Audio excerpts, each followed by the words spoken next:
여러분 안녕하십니까?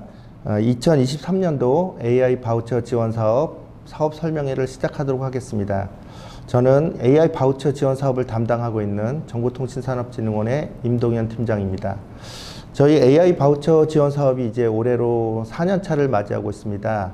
지난 3년간 많은 지원과 많은 성과에 힘입어 올해도 새롭게 시작할 수 있게 도와주신 점 많이 감사드리며 이제 23년도 AI 바우처 지원 사업의 사업 설명을 드리겠습니다.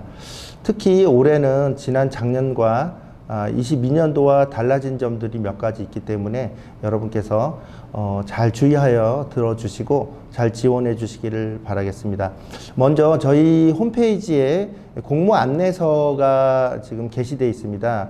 이 영상을 보시면서 공모 안내서를 같이 보셔야 되기 때문에 이 공모 안내서를 출력하셔서 같이 보시면 많이 도움이 되겠습니다. 저희가 PPT 자료를 띄워서 같이 설명을 해 드리겠지만 PPT 자료는 이 공모 안내서의 내용을 요약한 것으로서 참고만 하실 뿐이고 공모 안내서의 세부적인 내용이 있기 때문에 공모 안내서를 우선으로 생각하시면 되겠습니다. 저희가 그렇지만 이제 PPT를 띄워서 사업 설명을 드리면서 시작하도록 하겠습니다. 먼저 작년과 달라진 점들을 조금 여러분께서 아셔야 되는데요. 그 사항들을 간략하게 굵직한 내용들만 설명을 먼저 드리고 시작하겠습니다. 네, 22년도 대비해서 23년도 주요 변경 사항입니다. 여러분 화면에서 이 부분을 좀 보셔야 될 것 같고요. 가장 먼저 과제 수와 예산이 변경되었습니다. 작년에 350개 과제 980억 규모로 진행됐던 것이 250개 과제 700억 규모로 올해 약간 축소가 됐습니다. 좀 걱정되는 부분이지만 이제 예산이 이제 올해는 좀 줄었고 내년에 좀 더 변동이 있고 더 확대될 수 있도록 노력하겠습니다. 두 번째, 저희가 원래 작년까지 일반 분과와 의료 분과 두 개의 분과로 나눠서 신청을 받았다면 올해는 5개 분과, 즉 일반과 의료 분과는 그대로 진행합니다. 이번에 공고가 나간 것도 지난 12월 29일에 공고가 나간 것도 일반과 의료 분야죠. 그거에 더해서 AI 반도체 소상공인 글로벌 3개의 분과가 추가가 됩니다. 이 부분은 잠시 후에 자세히 설명드리겠습니다. 따라서 작년 12월 말에 12월 29일이죠. 공고가 되었고요. 그 일반과 의료. 그리고 올해 1월 말에는 3개 분야를 별도로 공고한다는 점을 여러분께서 숙지해 주시고 일반과 의료 분야를 지원하신 다음에 더 전략 분야, AI 반도체 소상공인 글로벌 분야도 공고문을 참조해 주시기 바랍니다. 네 번째로 좀 변화가 있다면 작년에 병원, 의료기관이죠. 의료기관은 기관당 1개 과제만 신청이 가능했습니다. 그런데 올해부터는 병원, 의료기관은 수요기관으로서 1개 과제만 신청이 가능했지만 올해부터는 5개의 과제까지 신청이 가능하도록 할 예정입니다. 다만 1개 병원에서 진료센터 단위로 신청을 받습니다. 소아과, 내과, 이비인후과 이런 과 단위도 있을 테고요. 암센터, 청소년 센터, 이런 센터 단위로도 신청이 가능하다고 보겠습니다. 다만 22년도에 아마 신청을 하셔서 선정되었던 진료과 센터는 올해는 중복해서 추가적으로 신청이 불가하다고 보겠습니다. 이 부분도 자세히 잠시 후에 설명드리겠습니다. 그리고 또 하나 달라진 점이 가점 사항이 있는데요. 클라우드 사용의 가점이 신설되었습니다. 그 부분도 잠시 후에 설명드리겠습니다. 자, 여러분 일단은 공모 안내서를 보시고 공모 안내서와 이 화면을 같이 봐주시면 되겠습니다. 지금 4페이지 추진 배경에 대해서는 여러분 보시면 되겠고요. 규모와 분야가 좀 달라졌다는 건 이미 좀 설명을 드렸습니다. 다음 화면을 보시면서 화면을 먼저 봐주시면 22년도에 일반 분과, 의료 분과 23년도에도 동일하게 합니다만 과제 수가 조금씩 줄었습니다. 일반분과, 의료분과. 그리고 AI 반도체 30개 과제, 소상공인 10개 과제, 글로벌 10개 과제. 이렇게 해서 총 50개 과제는 새롭게 신설된 분야에서 모집을 하도록 하겠습니다. 이 표를 보시면 각 분과별로도 대략적인 예산 규모입니다. 정확한 예산은 아니지만 대략적인 예산 규모를 보시면 새로 신설된 분야에 약 160억, 50개 정도의 과제를 진행한다고 보시면 되겠습니다. 1월 말에 공고가 나갈 텐데요. 그 부분은 저희 홈페이지를 참고하시면 이 신설되는 분야의 정확한 공모 안내를 다시 한번 드리도록 하겠습니다. 예, 5페이지에 지금 달라진 부분들을 설명드렸고요. 그 표를 보시면 지금까지 드렸던 부분들을 이해하실 수 있을 것입니다. 그 다음으로 추진체계 컨소시엄인데요. 수요기관과 공급기관이 컨소시엄으로 들어오셔야 된다는 건 여러분 아시겠지만 수요기업은 사전 등록이 불필요하고요. 공급기업은 사전 등록이 필요합니다. 공급기업은 사전 등록을 할 수 있는 시간을 저희가 별도로 추가로 더 드리도록 하겠습니다. 6페이지입니다. 6페이지 추진체계 지원 방식을 보시면 수요기관과 전담기관과 공급기업 체계를 보실 수 있고요. 수요기업이 공급기업을 아직까지도 못 찾으셨다면 수요기업은 공급기업을 찾아달라는 맞춤형 매칭 지원을 하실 수 있습니다. 다만 저희가 이제 1월 말에 이 기간이 종료되기 때문에 접수가 마감되기 때문에 늦어도 1월 10일까지는 매칭 신청서를 제출해 주시면 저희가 맞춤형 매칭을 지원하도록 하겠습니다. 공급기업은 저희가 공급기업 풀을 공개하고 있습니다만 공급기업이 매칭 신청은 저희가 받지 않고 있습니다. 공급기업 자체적으로 수요기업을 찾아서 같이 컨소시엄으로 들어오시고 다만 수요기업에 한해서 저희가 매칭 지원을 한다고 보시면 되겠습니다.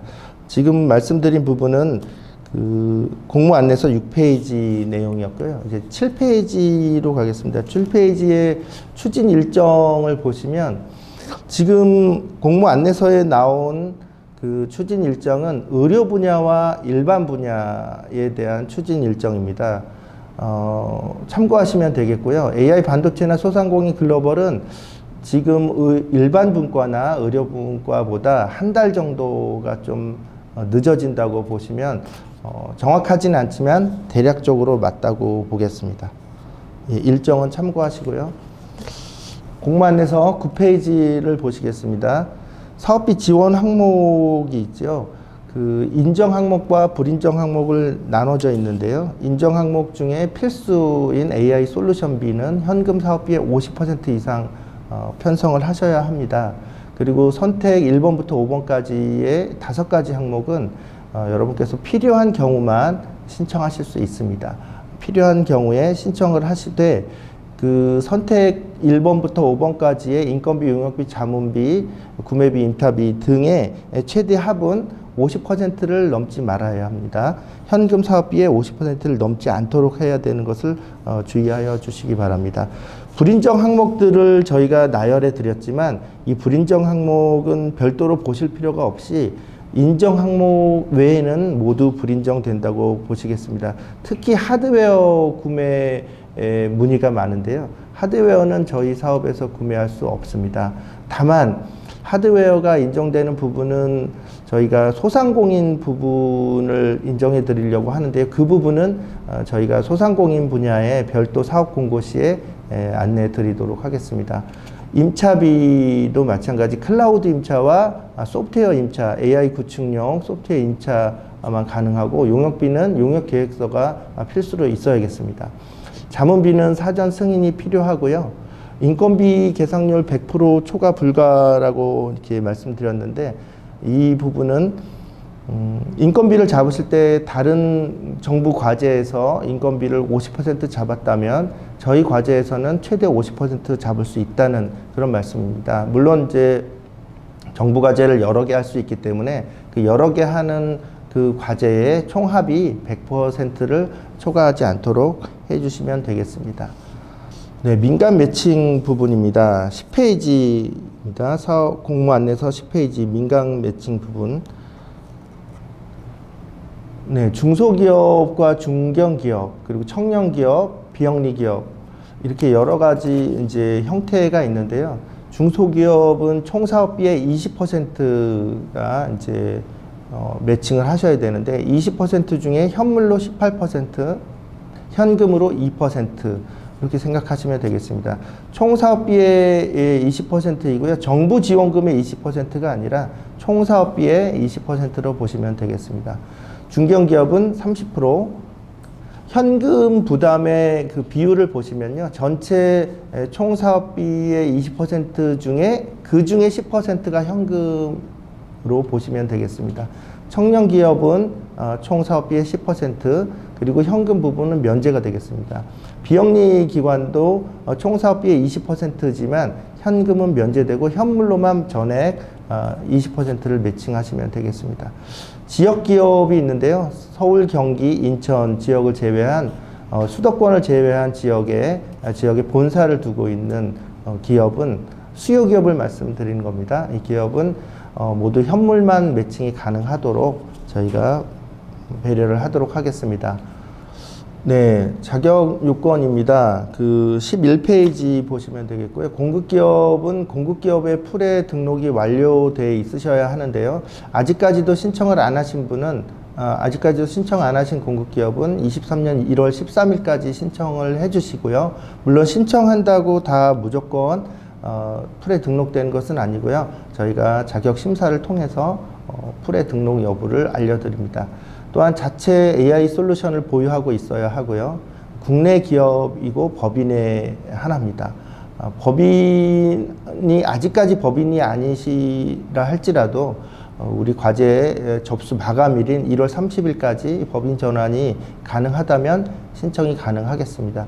수요기업도 국내 중소벤처기업이 자격 요건이 되겠고요.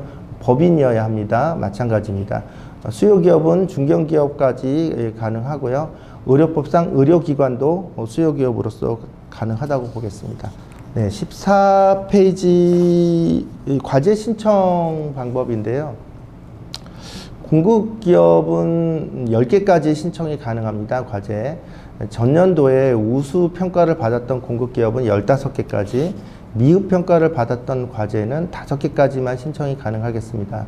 또한 2020년부터 저희 사업이 시작되었는데 22년도까지 기존에 선정되어서 과제를 수행했던 공급기업도 신청이 가능하겠습니다. 수요기업은 다만 신청 가능 과제 수가 1개이고 그리고 20년부터 22년까지 기선정되었다면 추가로 신청은 불가합니다. 다만 병원은 작년에 선정이 되었던 진료과 센터를 제외하고 다른 진료과 센터로 신청하신다면 5개까지 신청이 가능하도록 하겠습니다. 15페이지 제출 서류는 참고하시면 되겠습니다. 16페이지 과제 신청 시 주의사항입니다. 저희가 접수 마감일 기준으로 2023년 1월 30일 월요일입니다. 15시에 마감을 하는데요. 늘 마감 시간에 보면은 이 시스템에 과부하가 많이 걸리고 한꺼번에 많은 과제수들이 접속하다 보니 좀 시간이 느리게 파일 업로드도 좀 느리고 실제로 좀 끝까지 접수 시간 마감까지 접수가 완료되지 않는 경우가 많기 때문에 적어도 2일 전까지는 자료를 다 업로드 하시고 하루 전에는 점검하시는 그런 형태로 하시면 안전하게 접수가 마감이 되겠습니다. 과제 접수는 수요기관이 총괄 책임자 명의로 하셔야 되고요. 과제 저장 후에 제출 버튼을 누르지 않으면 과제 접수가 불가합니다. 저장만 해놓으시고 제출을 하지 않으시면 과제 접수가 불가한데 그런 과제들이 종종 있습니다. 안타깝긴 하지만 그런 과제들은 접수를 받을 수 없습니다. 그리고 한 가지 팁은요. 제출 버튼을 누른 후에도 저희 그 1월 30일 15시 마감 시간 전까지는 계속 수정이 가능합니다. 사업계획서 제출, 우리 과제 신청을 제출을 한 것이 최종이 아니라 저희가 최종으로 생각하는 것은 1월 30일 월요일 15시 이전에 가장 최근에 제출 버튼을 누른 것을 가장 마지막으로 제출 버튼을 누른 그 순간에 자료를 접수하기 때문에 이미 과제를 제출하셨어도 마감 시간 전에 계속 수정이 가능하겠습니다. 이 부분을 잘 활용하시면은 접수를 못 하시는 그런 사고가 발생하지 않고 또 계속적으로 수정도 가능하고 또 여러분께서 확인도 가능한 그런 시스템으로 저희가 준비해 놨습니다. 16페이지 보시면 문의처가 있습니다. 그 과제 16페이지 우리 사업 공모 안내서 16페이지 보면 사업 관련 문의처가 있고요. 시스템 관련 문의처가 있습니다. 사업 관련 문의처는 1544-3816으로 저희가 AI 바우처 콜센터로 지금 3년간 운영해온 번호입니다. 번호가 바뀌지 않았고요.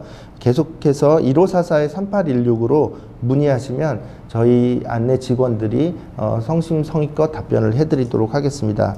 그 시간을 잘 맞춰서 야간에는 저희가 어렵지만 시간에 평일에 가능한 시간에 최대한 상담을 해드리도록 하겠습니다. 그리고 접수를 하실 때 아마도 시스템적인 문제가 발생할 수 있습니다. 그런 시스템적인 문제가 발생했을 때는 별도의 안내 전화와 문의 메일을 드렸습니다. 저희가 이 시스템 문의처로 저희 과제를 문의하시고 저희 과제 문의처로 시스템을 문의하시면 혼선이 많이 생기기 때문에 시스템적인 오류나 문제는 반드시 시스템 쪽으로 해주시고 과제 작성이나 사업계획서 작성에 관한 문의 또 사업 전반적인 문의는 사업 관련 문의처로 해주시기 바랍니다. 예. 공모 안내서 18페이지입니다. 저희가 지금 화면에 나가고 있는 이 페이지 수는 그 공모 안내서의 페이지와 동일한 페이지입니다. 참고하셔서 맞게 페이지를 보시면 되겠고요. 과제 선정 절차입니다. 과제 선정 절차는 적합성 검토를 먼저 거쳐서 서류 평가와 발표 평가 그리고 사업비 심의 조정까지 4단계의 과제 평가 절차가 되겠습니다. 서류 평가를 통해서 2배수 내외로 선정 예정이고요. 발표 평가는 한 개 과제당 30분 정도 배정을 하려고 합니다. 발표 평가 대상이 되시는 분들은 저희가 별도 안내를 드리지 않고요. 저희 홈페이지에 공지하니 홈페이지에 서류 평가 결과를 보시면 되겠습니다. 최종 사업비 심의는 과제 발표 평가에서 통과한 발표 평가까지 최종 합격한 과제들을 대상으로 사업비가 적정한지 저희가 보고 총 사업비에 맞게 합격 과제를 선정하는 단계로 보시면 되겠습니다. 그래서 4단계로 평가를 하기 때문에 공모 안내서 18페이지 내용을 자세히 보시되 적합성 검토에서 탈락하는 기준들이 여러 개 있습니다.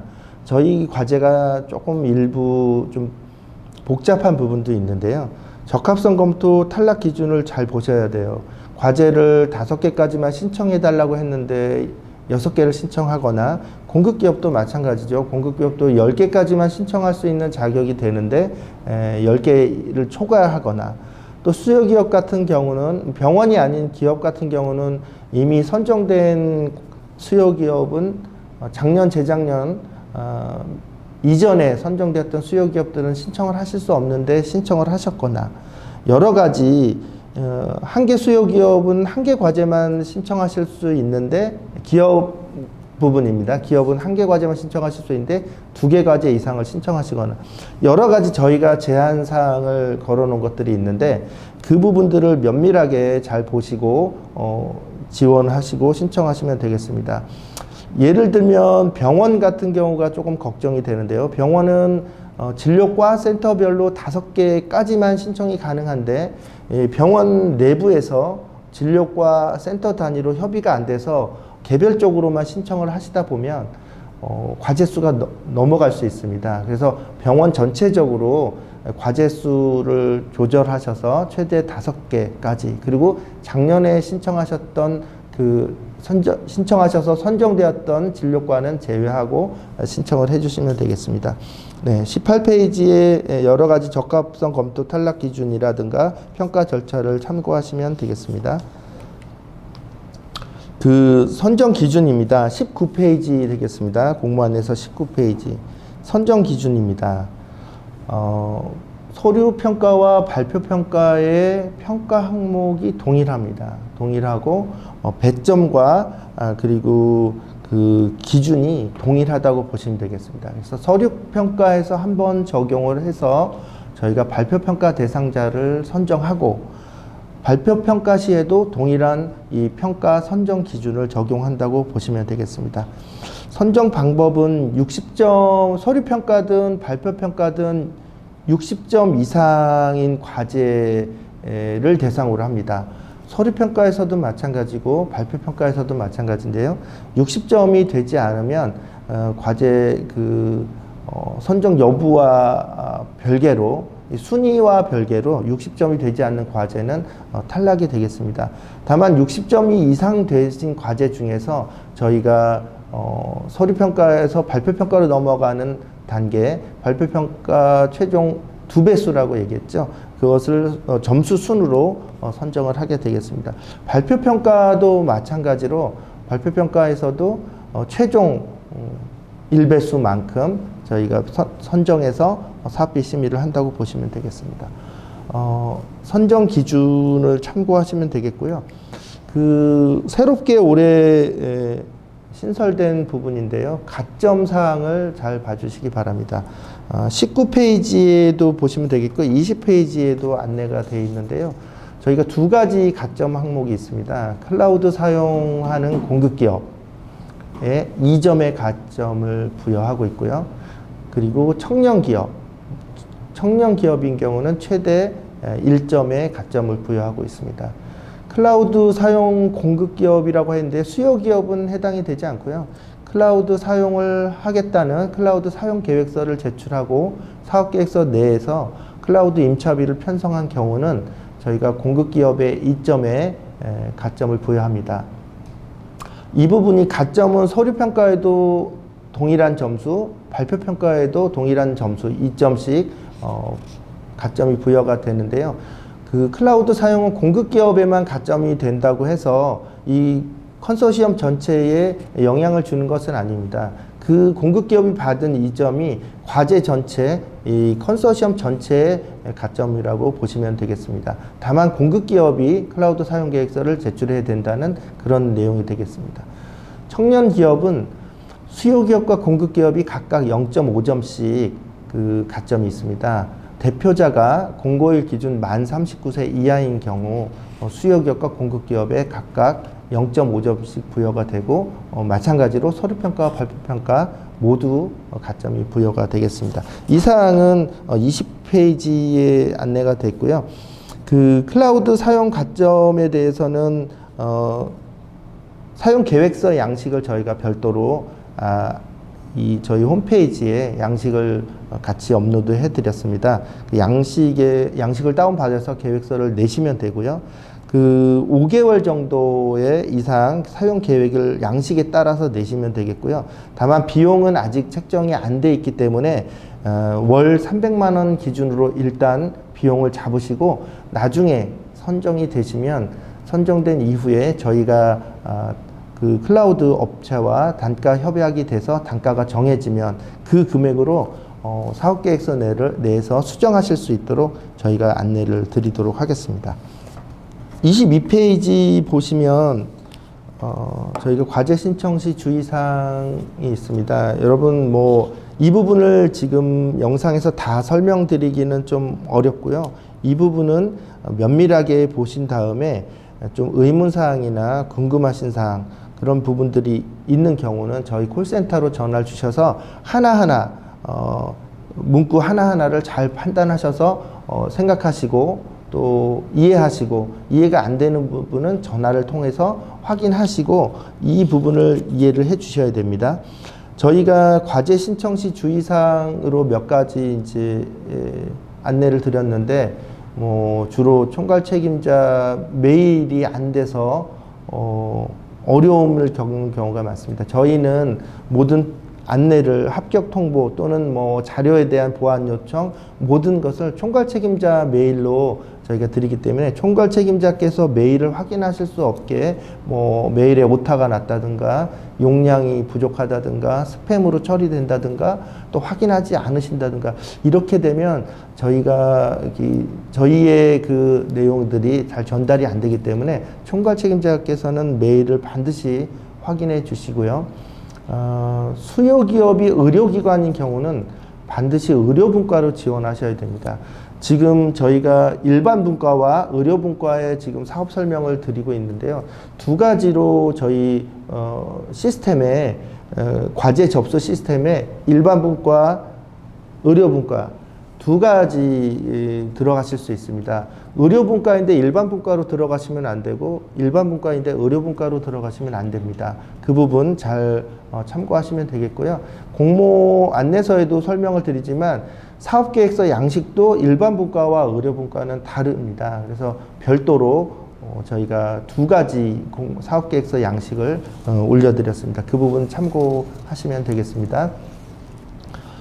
네, 선정 취소되는 경우, 협약 해지되는 경우도 저희가 22페이지부터 23페이지까지 계속 알려드렸습니다.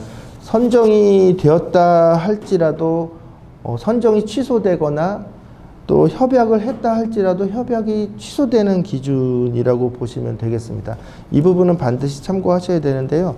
한 가지 저희가 자격 요건에 기업 같은 경우, 기업, 병원은 아니고요. 수요기업이든 공급기업이든 기업인 경우는 저희가 재무제표를 확인해서 완전 자본 잠식이 아니어야 됩니다. 다른 요건들도 뭐 많이 있지만 완전 자본 잠식이 아니어야 되는 부분은 수요기업과 공급기업이 마찬가지입니다. 그런데 그 기준이 완전 자본 잠식을 판단하는 기준이 2022년 말 기준의 재무제표를 보시면 되겠습니다. 그러나 지금 문제가 아직까지도 2022년 말 재무제표를 지금 정확하게 나오지 않았기 때문에 국세청 기준으로 나오지 않았기 때문에 저희가 서류를 접수하실 때는 아마 재무제표 제출이 어려우실 겁니다. 확인도 어려우실 수 있고요. 물론 기업 내부적으로는 회계법인을 통해서 미리 알아보실 수 있으시겠지만 최종 국세청 기준으로 나오는 재무제표가 나오는 기준일이 아마도 3월 말, 4월 초로 알고 있습니다. 그 시기가 되면 이미 과제가 선정이 되고 협약 단계에 있기 때문에 저희가 선정되었다 할지라도 그 재무제표를 요청을 드려서 3월 말에 협약하기 전에 그것을 확인하고 재무제표상의 완전 자본 잠식으로 확인이 되면 선정이 취소됩니다. 아마 시간이 지연돼서 저희하고 협약을 했다 할지라도 아마도 협약을 완전 자본 잠식인 경우 협약이 해지된다고 보시면 되겠습니다. 따라서 그 기업의 재무 상태를 미리 확인하시는 것이 필요하겠습니다. 다만 저희가 기준으로 삼는 것은 완전 자본 잠식이고 부분 자본 잠식은 저희가 인정을 해드리는 부분입니다. 그 부분 참고하시면 되겠고요. 기타 23페이지 기타 주의사항도 참고하시면 되겠습니다. 24페이지 보면 의무사항이 있고요. 의무사항도 반드시 판단을 하시고 잘 숙지를 해주시면 감사하겠습니다. 25페이지 개인정보보호사항 이 부분도 참고를 해주시기 바랍니다. 마지막으로 26페이지 부정수급 관련 제재가 있는데요. 26페이지와 27페이지 보시면 부정수급 관련 제재사항 그리고 제재 부과금 그리고 사업 제한되는 부분들이 안내가 되어 있습니다. 이 부분은 저희가 시간 관계상 모든 것을 설명드리기보다는 여러분께서 하나하나 꼼꼼히 읽으시고 참고하시고 문의사항을 저희 콜센터로 주시면 되겠습니다. 저희가 예비사업 설명회를 작년 12월에 했었습니다. 사업 공고가 늦게 지연되는 바람에 저희가 예비사업 설명회를 했는데요. 예비사업 설명회 때 저희가 오신 분들을 대상으로 1대1 상담을 좀 해드렸어요. 그런데 지금은 온라인으로 대신 설명을 드리고, 그 예비 설명회 때 오셨던 분들이 주로 많이 질문을 하셨던 질문사항 몇 가지를 저희가 설명을 드리고 이 사업 설명을 마치도록 하겠습니다. 첫 번째로 수요기업과 공급기업의 재무상황, 연혁, 인력 등이 과제 선정에 영향을 주는지 질문이 많으셨습니다. 수요기업과 공급기업 모두 물론 이제 재무상황이나 연혁, 인력 등이 참고는 되겠지만 과제 선정 평가 항목에는 이 부분이 없습니다. 재무상황이 좋아야 한다, 그러면 가점이 있다, 이런 상황은 아니고요. 그리고 연혁, 설립한 지 오래됐어야 또는 업력이 좀 있어야 된다, 이런 부분도 없습니다. 그래서 그런 부분은 신경 쓰지 않으셔도 되겠습니다만, 인력 부분은 이 과제의 수행 계획서를 내셨을 때 아마 인력 부분이 첨부가 되셨을 텐데, 과제 수행 능력을 판단하는 기준으로 인력이 어느 정도는 영향을 줄 수도 있지 않을까, 이런 생각이 듭니다. 다만 과제 계획에는 상당히 많은 부분을 담아 주셨는데 그것을 수행할 인력이 없다면 그 부분에 대한 설명을 해 주시면 아마도 이 부분은 인정이 되지 않을까, 이렇게 생각이 됩니다. 두 번째입니다. 공급기업이 10개 과제까지 신청을 할 수 있는데 공고가 이번에 2번으로 나눠서 진행이 되죠. 10개씩 그러면 총 20개의 과제를 신청할 수 있는 건지, 그 공급기업의 문제입니다만 수요기업도 참고하시면 되겠습니다. 저희가 1월 말에 추가로 공고가 나가는 그 3개 분과에 대해서는 공급기업이 추가적으로 10개를 더 신청하실 수 있습니다. 12월 공고, 말하자면 일반 분과와 의료 분과에 10개 과제를 공급기업이 신청하셨다 할지라도 1월에 나가는 3개 분과에 추가로 10개 과제를 신청하실 수 있다는 것을 다시 말씀드리고요. 그러면 수요기업은 어떻게 되느냐? 수요기업도 마찬가지로 12월 공고, 의료 분과와 일반 분과에 신청을 하셨던 그 수요기업이 1월에 공고 나가는, 추가적으로 공고 나가는 그 3개의 분야의 공고에 한 번을 더 지원하실 수 있습니다.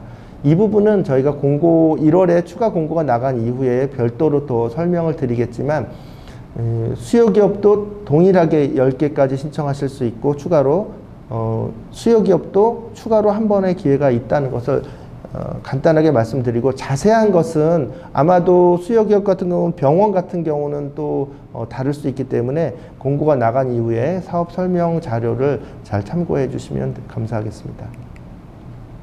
세 번째 많이 질문이 나왔던 사항인데요.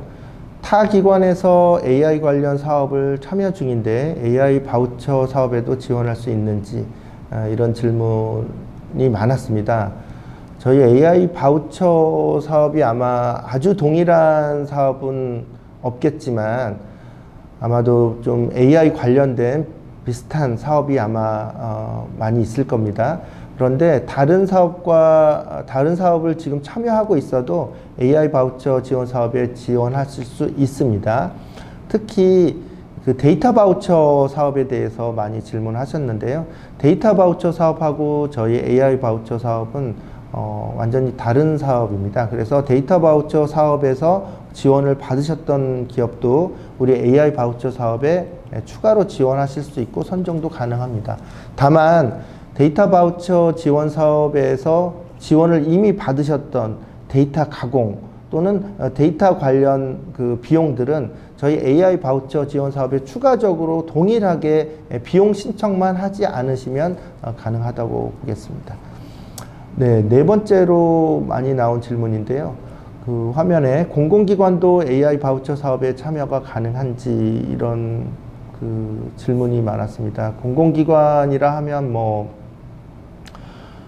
정부기관, 지자체, 공공기관, 협회, 그리고 뭐 대학까지도 다 이제 포함된다고 보는데요.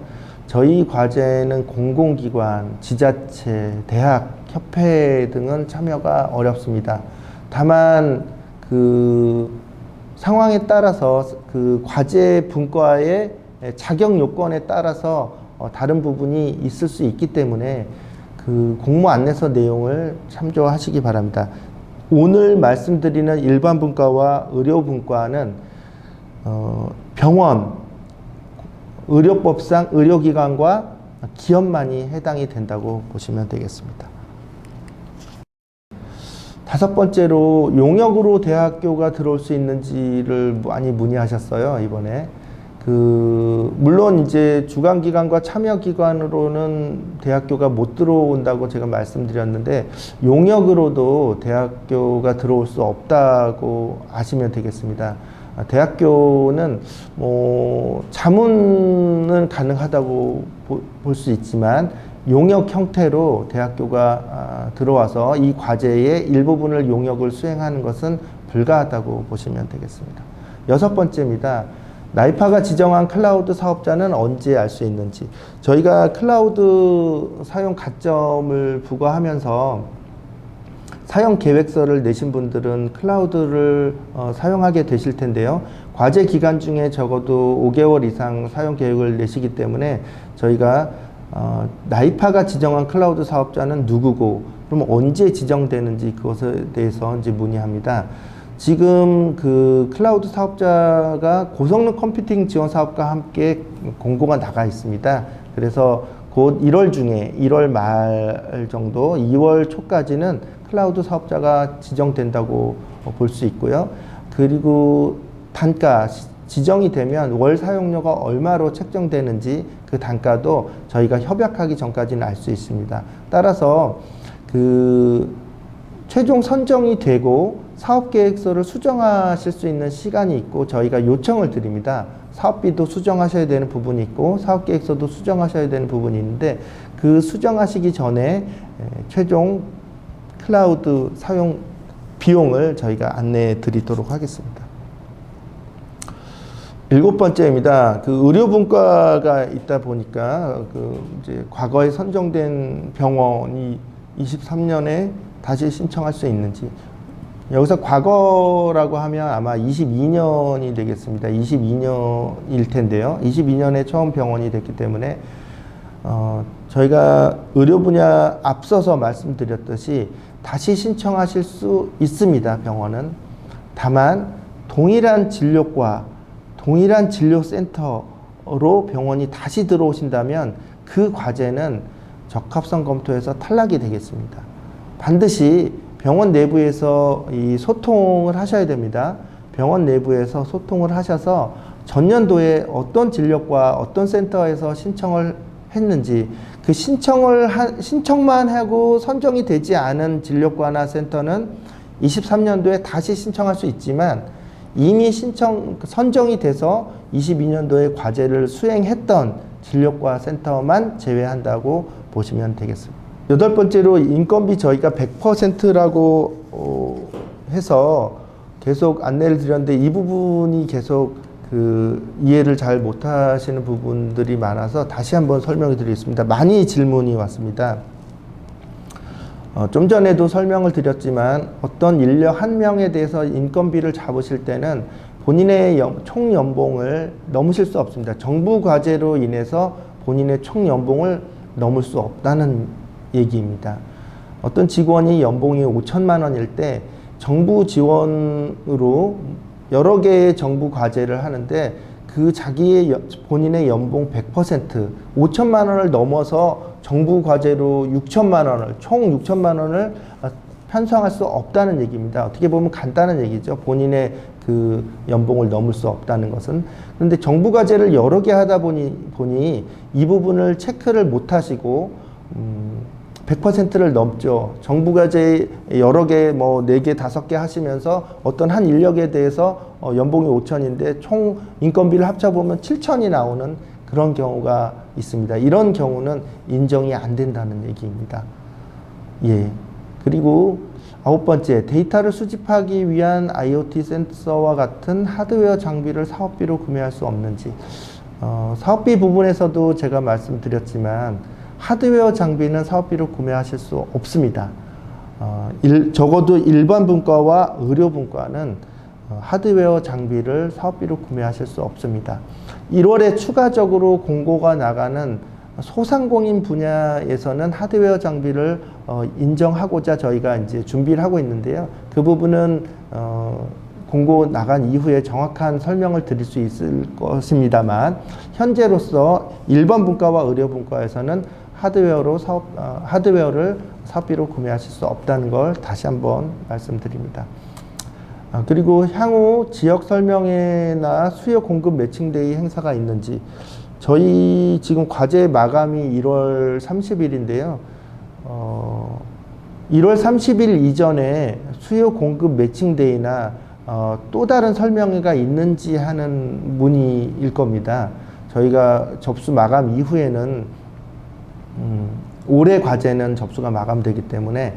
그런데 지금 작년도 예비 사업 설명회 할 때 저희가 매칭에 대한 얘기를 드렸습니다만, 별도의 행사로 하지 않고 매칭이 필요하신 분은 별도로 신청서를 내시면, 저희가 수요기업에 한해서 신청서를 내시면 그 수요기업에게 적당한 공급기업, 잘 매칭이 될 만한 공급기업 5개에서 10개 정도를 추천해 드리는 그 정도로 저희가 매칭데이 행사를 가름한다고 보시겠습니다. 예, 마지막입니다. 좀 전에 설명드린 부분이죠. 22년 말 재무제표 기준은 3월 말 이후에 제출이 가능합니다. 이 부분을 다시 설명드리고요. 지금은 신청 단계에서는 완전 자본 잠식 여부를 보지 않습니다. 평가하지 않습니다.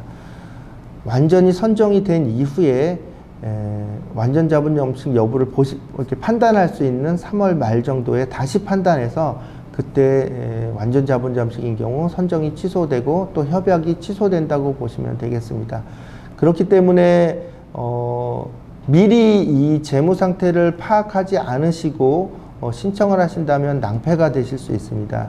그래서 회계법인이나 여러 가지 경로를 통해서 본인의 기업, 우리 기업이 완전 자본 2022년 말 기준으로 완전 자본 잠식인지 아닌지를 미리 판단해 보셔야 되는 것이 중요한 포인트라고 할 수 있겠습니다.